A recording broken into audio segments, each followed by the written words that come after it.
2014 में अपनी चुनावी रैली में नरेंद्र मोदी जब प्रधानमंत्री पद के उम्मीदवार बने तो वो एक भाषण देते थे, न खाऊंगा न खाने दूंगा।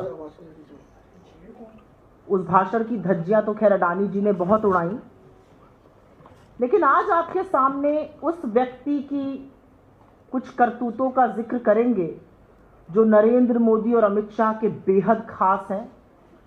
4 बार के चुने हुए बीजेपी के सांसद हैं, पार्लियामेंट की standing committee on communications and information technology के चेयरपर्सन हैं, गुलमर्ग के 7 सितारा होटल में जिनकी पार्टीज की चर्चा टॉक ऑफ द टाउन बनती है, बड़े बड़े दिग्गज लोग, चाहे वो पीयूष गोयल और उनकी सपत्नी हो या दिल्ली के डिप्टी चीफ मिनिस्टर प्रवेश वर्मा और उनकी पत्नी हो, सत्ता कारोबार के गलियारों से बड़े बड़े लोग वहां जाते हैं, उनके बारे में आज चर्चा करनी है। निशिकांत दुबे जी और उनकी पत्नी श्रीमती अनामिका गौतम, जो अनुकांत दुबे के नाम से भी जानी जाती हैं। आज का खुलासा जो हम कर रहे हैं उसमें कोई हमारा डेटा नहीं है, कोई आईएनसी तफ्तीश करके नहीं ले आया है। ये जितने कागज आपको मैं दिखाऊंगी, जितना यहां पे आपको डेटा शेयर करूंगी, ये सारा सरकार के सामने डेटा है, इनकम टैक्स की फाइलिंग्स है, इलेक्शन के एफिडेविट हैं और उस लोकपाल के ऑर्डर और कंप्लेंट से ये डेटा निकाला है जो कि प्रधानमंत्री या सार्वजनिक जीवन में तमाम जिन लोगों पर भ्रष्टाचार के आरोप होते हैं उनकी तफ्तीश करता है। और ये सवाल और जो खुलासे हैं वो इसलिए भी महत्वपूर्ण हो जाते हैं क्योंकि जिन व्यक्ति की मैं बात कर रही हूं उनका खासा दबदबा है अपनी पार्टी में, वो कुछ भी चाहे कह देते हैं। उनका बहुत इस्तेमाल अमित शाह और नरेंद्र मोदी जी विपक्ष को उल जलूल ऊटपटांग बातें कहने के लिए करते हैं। वो चीख चीख कर लोगों की जांच की बड़ी मांग करते हैं। उनका बीजेपी में बड़ा दबदबा है, उनका लॉ एनफोर्समेंट एजेंसीज में बड़ा दबदबा है। फुसफुसाहट तो दिल्ली में यह है कि अगर कोई काम कराना है तो वो दिल्ली में सबसे सशक्त व्यक्ति हैं। और सबको पता है कि निशिकांत दुबे अमित शाह जी के और नरेंद्र मोदी जी के बेहद करीबी हैं, बेहद दुलारे हैं। राजनीतिक गलियारों में तमाम तरह की चर्चा, उनका दबदबा तो कहते हैं इस तरह का है कि भारत छोड़ने से पहले ललित मोदी और विजय माल्या का भी उनसे उठना बैठना था। मुझे नहीं पता था कि नहीं, लेकिन राजनीतिक गलियारों में सत्ता की फुसफुसाहट ये कहती है कि उनका खासा दबदबा है। तो आज वहीं से कुछ दस्तावेज आपके सामने लाए हैं। ये सारी लोकपाल के ऑर्डर हैं। लोकपाल के सामने जो कंप्लेंट दर्ज हुई वो चीजें हैं। लोकपाल की पूरे लोकपाल का एक एक व्यक्ति सदस्य जो उसका है उसने क्या ऑर्डर किया वो है, और इसी पर हम चर्चा करेंगे। संवेदनशील मुद्दा है क्योंकि एक सांसद को लेकर है, उसकी डिस्प्रोपोर्शनेट एसेट को लेकर है, उसकी इनकम और उसका जो एसेट है उसका कोई तालमेल ही नहीं है, उसको लेकर के है। तो इसीलिए यहां पर चर्चा करनी जरूरी है। 24 मई 2025 को माननीय लोकपाल के सामने एक कंप्लेंट दर्ज होती है और कुछ सवाल इस मंच से लोकपाल पर भी हैं, लोकपाल की पारदर्शिता या उसके ना होने पर भी है। एक कंप्लेंट दर्ज होती है निशिकांत दुबे जी के इलेक्शन एफिडेविट को लेकर, उनकी पत्नी के आय, उनके एसेट्स को लेकर, और उस कंप्लेंट का क्या होता है ये किसी को नहीं पता। लेकिन 24 मई के बाद 24 जुलाई को एक ऑर्डर आता है और उसमें लोकपाल का एक एक सदस्य, पूरी बेंच लोकपाल की ये ऑर्डर देती है और इसमें से मैं थोड़ा भी कोट भी कर देती हूं। और निशिकांत दुबे जी को जवाब देने के लिए कहा जाता है 4 हफ्तों में। जवाब तो 22 अगस्त तक आ जाना चाहिए था। अब जवाब आया नहीं आया, उसके बाद क्या कदम उठाया लोकपाल ने, इस कंप्लेंट का नतीजा क्या हुआ, यह लोकपाल ही बता सकता है। लेकिन सार्वजनिक रूप से इसके बारे में हमें कुछ नहीं पता है, तो यहां से सवाल उठाने बेहद जरूरी है।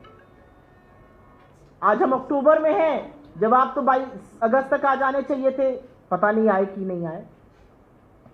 आगे बढ़ने से पहले यह बताना जरूरी है कि हमारी जो कानूनी प्रक्रिया है, सुप्रीम कोर्ट का आदेश और इलेक्शन कमीशन की नियम के तहत कोई भी व्यक्ति, चाहे वो विधान परिषद का या विधानसभा का या लोकसभा का या राज्यसभा का, अगर चुनाव लड़ रहा है तो उसको अपना एक इलेक्शन एफिडेविट जमा करना पड़ता है। सिर्फ अपना ही नहीं, अपने पति पत्नी का, अगर पुरुष है तो अपनी पत्नी का देंगे, महिला लड़ रही तो अपने पति का देंगी, और अगर उन पर कोई भी आश्रित है, उसमें बच्चे, उसमें माँ बाप, उसमें अन्य रिश्तेदार भी आते हैं, अगर उन पर कोई आश्रित है।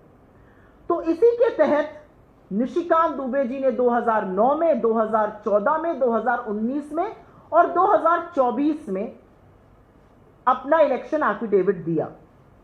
और ये जो डेटा हम दिखाएंगे, ये उनके इलेक्शन एफिडेविट से डेटा निकला हुआ है, उनके द्वारा हस्ताक्षर किया गया, उनके द्वारा साइंड डॉक्यूमेंट है। ये डॉक्यूमेंट कांग्रेस पार्टी का नहीं है, ये उनके द्वारा साइंड डॉक्यूमेंट है और ये पब्लिक रूप से अवेलेबल है, जैसा कि किसी भी प्रतिनिधि का, जनप्रतिनिधि का आपको मिल सकता है। तो अब क्योंकि लोकपाल ने बाध्य किया है और भारत की जनता को जानने का हक है, तो जरूरी है कि पहले आप वो डेटा देख लें। अगर आप एसेट का एक ये चार्ट देखेंगे तो यहां पर कुछ चीजें देखनी जरूरी हैं।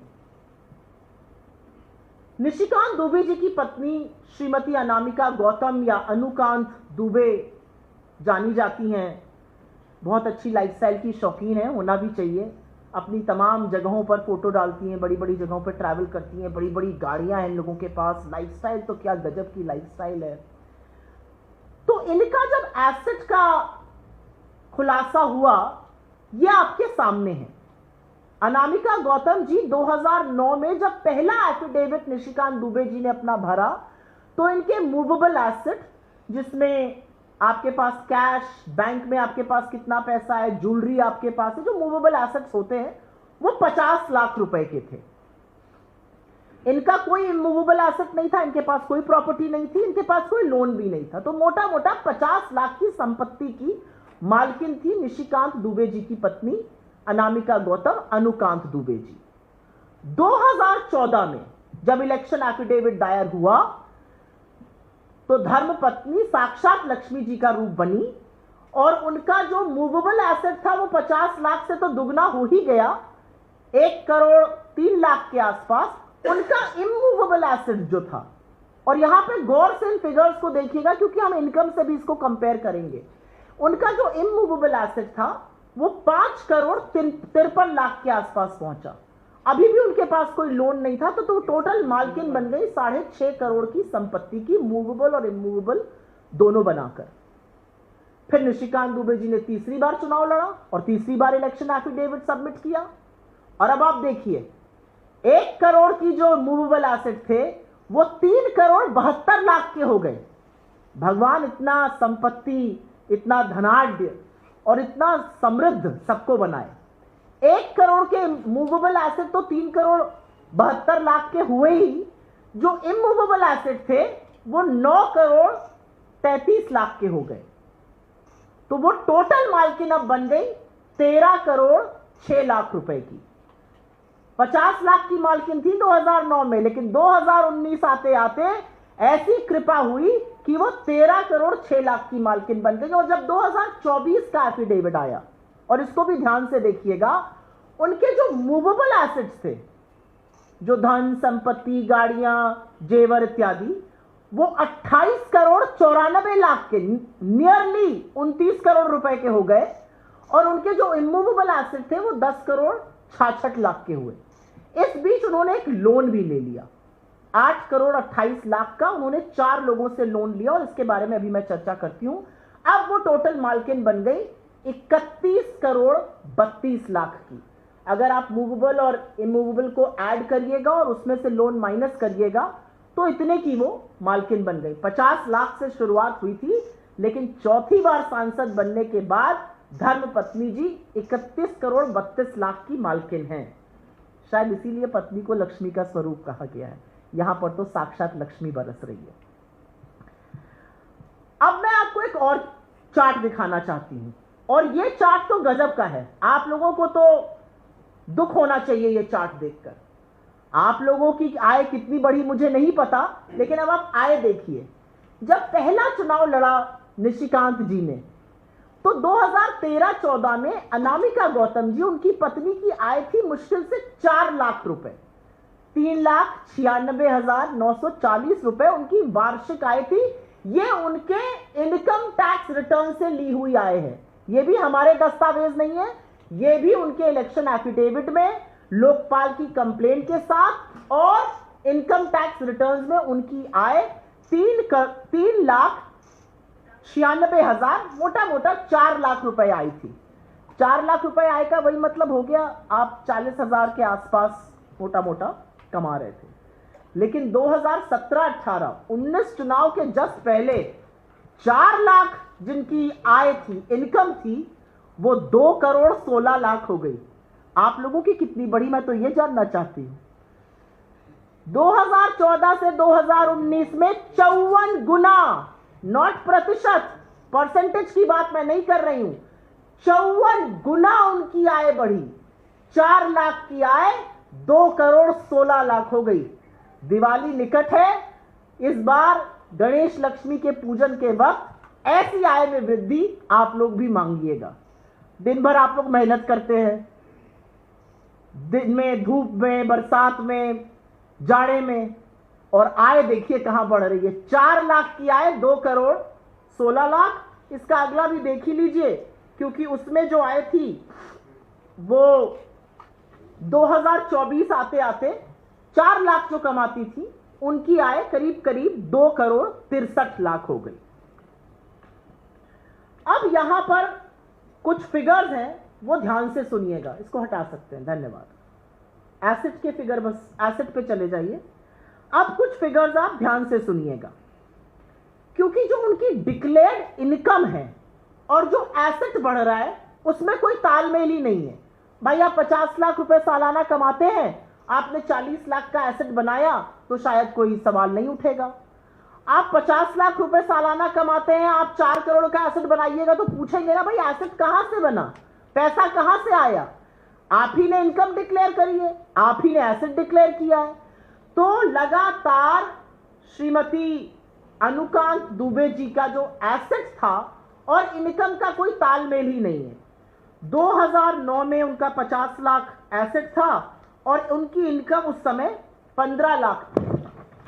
फिर आता है 2019 में उनका 6.5 करोड़ इजाफा होता है। 13 करोड़ का एसेट है, लेकिन 6.5 करोड़ इजाफा हुआ। इनकम उनकी 3.5 करोड़ ही बढ़ी। तो 3.5 करोड़ की इनकम पर वो एसेट ज्यादा कैसे बना रही थी। फिर आता है जब उनकी इनकम 4 लाख से बढ़ते बढ़ते 2,16,00,000 पे हो गई, मैंने आपको बताया। उसके बाद जब उनका एसेट 31,32,00,000 का हुआ, उनकी इनकम जो थी वो 12,60,00,000 ही थी। तो हर जगह इनकम और एसेट में कोई तालमेल नहीं है। इनकम कम है, आय कम है, लेकिन एसेट ज्यादा है, और एसेट में मूवेबल एसेट है, मूवेबल एसेट सब कुछ है।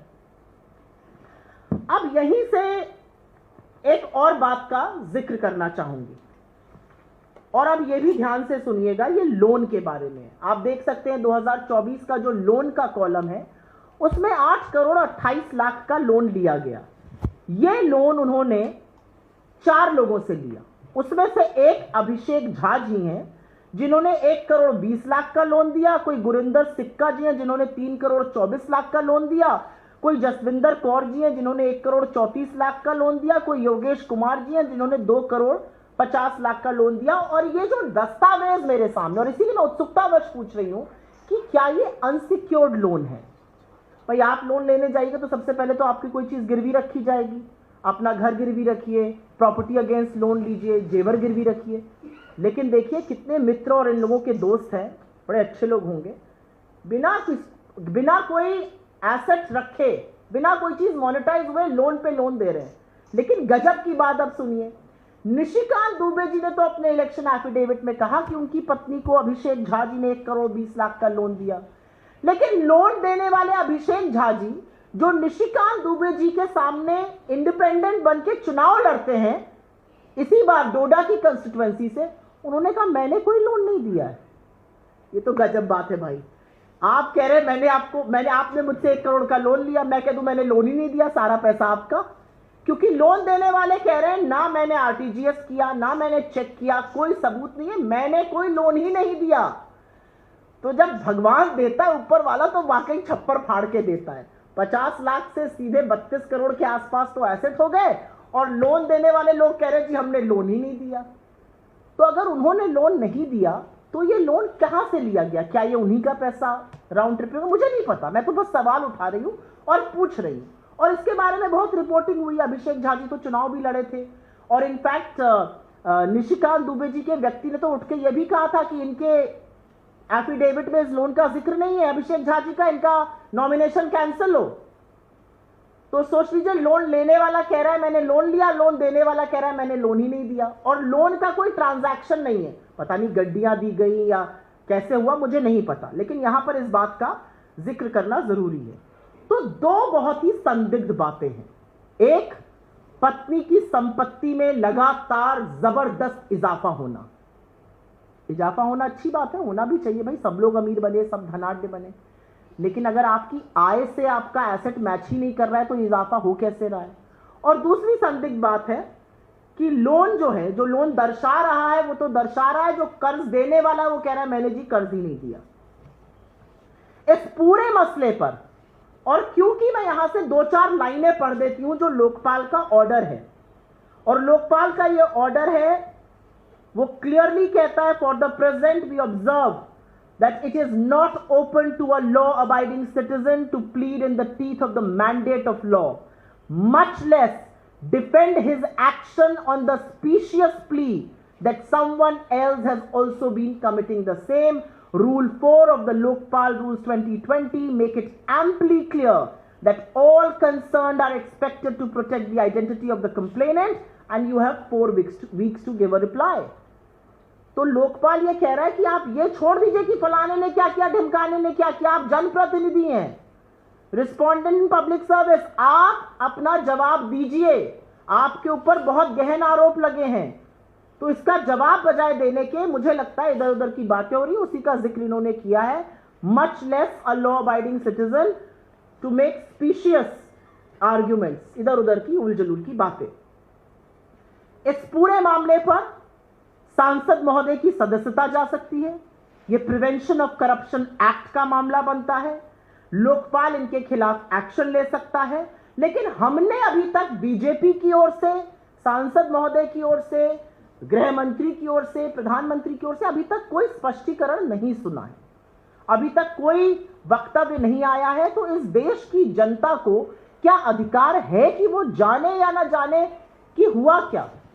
और यहां पर एक बात जरूर कहूंगी कि ये जो व्यक्ति विशेष हैं, सम्मानित सांसद जी, इनका बहुत इस्तेमाल किया जाता है उल जलूल ऊटपटांग बातें कहने के लिए, बेहुदा बयान देने के लिए, घटिया आक्षेप लगाने के लिए। जब इन पर आक्षेप लगा है तो इतना सुईटपक सन्नाटा क्यों है भाई? इसका जवाब कौन देगा? और ये असल में नरेंद्र मोदी की सरकार का दोहरा मापदंड भ्रष्टाचार को लेकर, इनके खोखले दावे को बेनकाब करता है। ये न खाऊंगा न खाने दूंगा कि जो धज्जियां अडानी जी उड़ा रहे हैं वही इनके सांसद महोदय भी लगातार उड़ा रहे हैं। इस मामले की गहन जांच हो, और मुझे ऐसा लगता है कि सांसद और उनकी पत्नी, इस मंच से हमारी मांग है, इसका स्पष्टीकरण हो। लोकपाल इसमें क्या कार्रवाई कर रहा है, क्या जवाब आया है, लोकपाल की पारदर्शिता पर सवाल है, उस पर भी चर्चा होनी बहुत जरूरी है। हमने इनकी आलीशान लाइफस्टाइल, बड़ी बड़ी गाड़ियां जो इनके लोकसभा क्षेत्र में घुसी नहीं पा रही हैं, उनको देखा है। हमने 7 सितारा होटल में मैरिज एनिवर्सरी मनते देखा है, हमने इनका दबदबा देखा है, लॉ एनफोर्समेंट में इनकी पैठ देखी है। लेकिन आज मौका है कि सांसद महोदय आए और आकर इस पर स्पष्टीकरण दे, क्योंकि ये बेशुमार भ्रष्टाचार का मामला बनता दिख रहा है। ये प्रिवेंशन ऑफ करप्शन एक्ट में उनकी सदस्यता भी हर सकता है। ये डिस्प्रपोर्शनेट एसेट का केस बनता है। आप इस तरह के तमाम केसेस अपने राजनीतिक प्रतिद्वंदियों पे खोखले चलाते हैं। यहां पर सबूतों के साथ लोकपाल कुछ कह रहा है, सरकार क्या कर रही है, सांसद महोदय क्या कर रहे हैं। मुझे लगता है इस मंच से हम उसी की मांग करते हैं, स्पष्टीकरण आए और इस पर गहन कार्रवाई हो। आपके सवालों का स्वागत है। Do you want me to say it in English, or I think I spoke English and Hindi in between, so it should be okay. अगर आपके कोई सवाल हो तो उसका, मैं इस पर कोई सवाल हो तो आप जरूर मुझसे इसका जवाब ले सकते हैं। लेकिन 50 लाख का एसेट 32 करोड़ कैसे बनता है? और मैं ये भी मानती हूं, मेरा अपना मानना है, हर व्यक्ति का एसेट ऐसे बढ़ना चाहिए। नरेंद्र मोदी जी 2014 में बनने आए थे, क्या हुआ इस देश की आर्थिक स्थिति का, क्या हुआ पर कैपिटा का? आज लोग खुलकर 19 लोग आर्थिक तंगी से इस देश में आत्महत्या कर रहे हैं। किसान आत्महत्या को मजबूर है, लोग अपने जेवर गिरवी रखकर कर्जा लेकर गुजर बसर करने को मजबूर है। 1/4 आय लोगों की कर्जा चुकाने में चली जा रही है। और इधर देखिए, सांसद और उनके परिवार बिल्कुल अलग ही चकाचौंध है, अलग ही जिंदगी जी रहे हैं, और एसेट की तो लड़ी यहां लगी हुई है। जी मैम, आपने कहा कि अगस्त में लोकपाल के हिसाब से इनको जवाब देना था, जो अब तक नहीं दिया है शायद। तो अभी तक हमारे पास इसकी कोई कॉपी नहीं आई है। लोकपाल ने इस पे कुछ बोला नहीं है। लोकपाल ने क्या कदम उठाया, लोकपाल ने क्या कार्रवाई करी, लोकपाल की पारदर्शिता पर भी मुझे लगता है there is a reason to say that the Lokpal has to act very stringently on this. ये एक जनप्रतिनिधि के डिस्प्रपोर्शनेट एसेट का मामला है। ये आय और एसेट में तालमेल ना होने का मामला है। ये एक लोन लिया गया जो कर्ज देने वाला कह रहा है मैंने कर्जा दिया ही नहीं है, उसका मामला है। ये पैसा किसका है, ये कहां से आ रहा है पैसा, ये इन सब चीजों का मामला है। कांग्रेस कैसे आगे बढ़ाएगी? क्योंकि लोकपाल, अगर आपको लगता है कि इस मंच से सबसे पहले तो आपके जरिए हमने सवाल उठाया है। मेरी उम्मीद और आशा है कि आप लोगों के टीवी चैनल्स और न्यूज़पेपर्स इस पर 2 मिनट अपना टाइम देंगे, 2 मिनट सवाल उठाएंगे, एक टिकर तो चलाएंगे, एक छोटी सी कॉपी पेज 8 पर तो आएगी सवाल उठाते हुए। पहली तो मेरी यही अपेक्षा और आशा है। दूसरा, हमारी अपेक्षा और आशा है कि क्योंकि पब्लिक लाइफ में है, जनप्रतिनिधि हैं, कांग्रेस के मंच से ये सवाल उठाए जा रहे हैं। और मैं कोई आरोप नहीं लगा रही, मैं तो लगातार सवाल उठा रही हूं कि ये डेटा है, इस पर सवाल लोकपाल ने उठाया है, कंप्लेंट में उठाए, हम भी सवाल उठा रहे हैं। हमारा आशय है कि सवाल उठाने से शायद सामने से जवाब आए, शायद बीजेपी का जमीर उन्हें कचोटे और सांसद महोदय से जवाब देने को कहा जाए। हमारा आशय है कि प्रधानमंत्री जो न खाऊंगा न खाने दूंगा की बातें करते थे, अडानी जी की लिए तो आंख मूंद ही लेते हैं, इस पर आंख नहीं मूंदेंगे। और लोकपाल से हमारा आशय है कि आपने जुलाई में ऑर्डर दिया था, अक्टूबर आ गया, आपकी क्या कार्रवाई हुई और किस नतीजे पर आप पहुंचे हैं। कोई और सवाल इस पर? बहुत बहुत धन्यवाद। Please do report it. It's a matter of very serious concern that involves a member of parliament, a disproportionate increase in his assets, and of course income that doesn't fit with the way assets are increasing. बहुत धन्यवाद आपका, शुक्रिया।